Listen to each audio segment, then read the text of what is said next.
ভক্তবৃন্দ শ্রী চরণে প্রণাম, গুরুদেব এবং সর্বপরিচাল প্রভুপাদের চরণে প্রণাম নিবেদন করে কি আশীর্বাদ প্রার্থনা করি। তো আজকের আমাদের ভাগবতম প্রথম স্কন্ধের পঞ্চম অধ্যায়।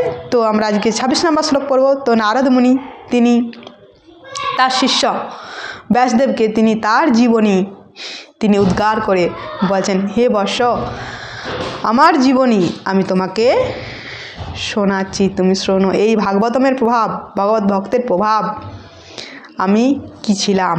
তো সেই মহাত্মারা আমাকে কৃপা করেছিলেন। কি কৃপা করেছিলেন তো সেই নিয়ে আমরা দেখব। তো তিনি বলছেন 2 জন্মের আগের কাহিনী তিনি শোনাচ্ছেন। তো আমরা শ্লোকে আসি, শ্লোকটা আপনারা দেখুন, শ্লোক নম্বর 26। তত্র নহম কৃষ্ণ কথা প্রগায়তম অনুগ্রহেণ অশনাবম মনোহরা তশ্রদ্ধয়া মে অনুপদম বৃষিবত প্রিয়শ্রবসি অঙ্গমমদ ভবত রুচি।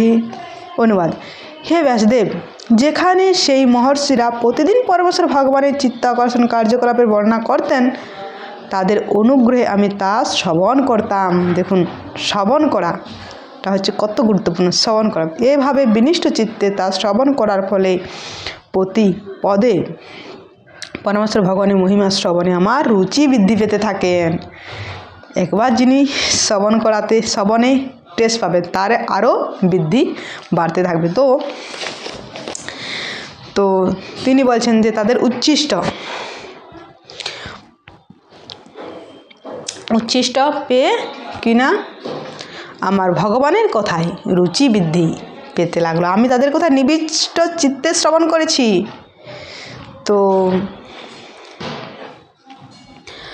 এখানে তিনি ছিলেন বালক, 5 বছরের বয়সটা কিন্তু ভক্তিতে যে কম বয়সে হবে না, বেশি বয়সে হবে না, যে কোনো বয়সে ভগবানের ভক্তি করতে পারেন, ভক্তি লাভ করতে পারেন। তো তিনি বলছেন যে আমি নিবিষ্ট চিত্তে আমি শ্রবণ করেছিলাম। তার মা তাকে সাধুদের সেবায় লাগিয়েছিলেন। আমি তাদের সাধুদের সেবা করেছি এবং তাদের কথাগুলো আমি নিবিষ্ট চিত্তে শ্রবণ করেছি। তো দেখুন, শ্রবণ করা এটা আছে। যদি ভগবানের কথা শ্রবণে যদি রুচি বৃদ্ধি না হয়, তাহলে কিন্তু সময়ই বই কেবল, আমরা ভাগবতম ফার্স্ট পড়ে এসেছি যে যদি আমরা ভক্তি করি, ভগবানের কথা যদি আমাদের রুচি না আসে, তাহলে কিন্তু সময়ই বই কেবলম। তার রুচি আসবে কি করে না, ভক্তের সেবা, ভক্তদের সেবা এবং তাদের উচ্ছিষ্ট পদধূলি, তাহলে ভগবানের কথায় রুচি আসবে। তো তার মা তাকে সাধুদের সেবায় লাগিয়েছিলেন। এখন তো মায়েরা বাচ্চাদেরকে সাধু যদি লাল ড্রেস পরে কোনো সাধু যান, তো ভয় দেখিয়ে দেয়, বাচ্চাকে ভয় ধরিয়ে দেন। আর দেখো সাধু যাচ্ছে, এই সাধুকে ধরিয়ে দেবো তোমাকে। বাচ্চারা ভয় পেয়ে কাঁদতে থাকে, গ্রাম সাইডে দেখতে পারবেন। যখনই কোনো সাধু যান লাল ড্রেস পরে, এই বাচ্চা নিয়ে মায়েরা বলে এই ধরিয়ে দেবো, আর বাচ্চারা কাঁদতে থাকে। সাধুকে যত পারে সাধু থেকে দূরে আনা। তো দেখুন, তার মা তাকে সাধুদের সেবায় লাগিয়েছিলেন। সাধুদের সঙ্গে কিভাবে লাগতে হবে দেখুন, কানেক্ট করতে হবে। ওয়াইফাইয়ের সঙ্গে কানেক্ট করলে আপনার সেই ওয়াইফাইয়ের সুবিধা আপনি আপনার ফোনে নিতে পারবেন। তো সাধুদের সঙ্গে ঘোরাঘুরি করলে বা সেলফি তুললে, ছবি তুললে, সে তাদের আসল সাধুসঙ্গ হবে না। তো সাধুর সঙ্গে কানেক্ট করে তার সুবিধাটা নিতে পারলে সেটাই হচ্ছে সাধুসঙ্গ। নাহলে সাধুর সঙ্গে গেলেন, ঘুরলেন, ছবি তুললেন, সেলফি নিলেন, থাকলেন সাধুর সঙ্গে, না, তাতে কিছু হবে না।